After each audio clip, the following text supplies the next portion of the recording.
নমস্কার বন্ধুরা, মায়াদি হেসেলে সবাইকে স্বাগত। আজকে রান্না করছি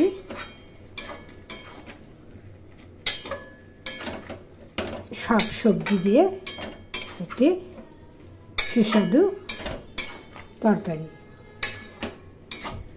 প্রথমে গরম তেলের মধ্যে কালো জিরে, শুকনো লঙ্কা ফোড়ন দিয়েছি। ফোড়ন দিয়ে আলু এবং গাজর ভেজে নিয়েছি। তারপরে এর মধ্যে কয়েকটি চিংড়ি মাছ আমি ভেজে নিয়েছি। নিয়ে মিষ্টি কুমড়ো দিয়ে নাড়াচাড়া করে একটু বেগুন দিয়েছি। এর সাথে জিরে, ধনে, লঙ্কা বাটা, নুন ও হলুদ দিয়েছি। কয়েকটি কাঁচা লঙ্কা চিড়ে দিয়েছি। চিড়ে খুব ভালো করে কষিয়ে নিচ্ছি। অল্প জল দিয়ে কষিয়ে নিচ্ছি।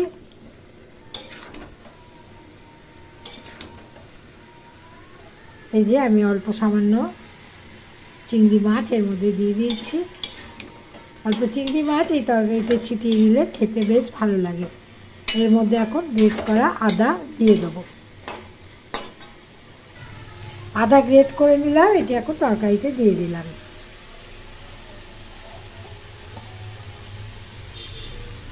আজকের এই তরকারিতে একটি পেঁয়াজ কেটে দিয়েছি,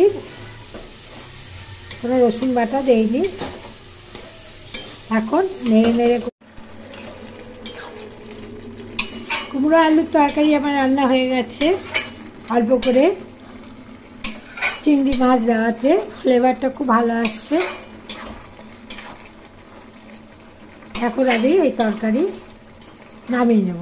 আজকের রেসিপি এই পর্যন্তই। ভালো লাগলে লাইক, শেয়ার, কমেন্ট করবেন এবং মায়াদি রেসেল চ্যানেলটি বেল আইকন সমেত সাবস্ক্রাইব করার অনুরোধ রইল।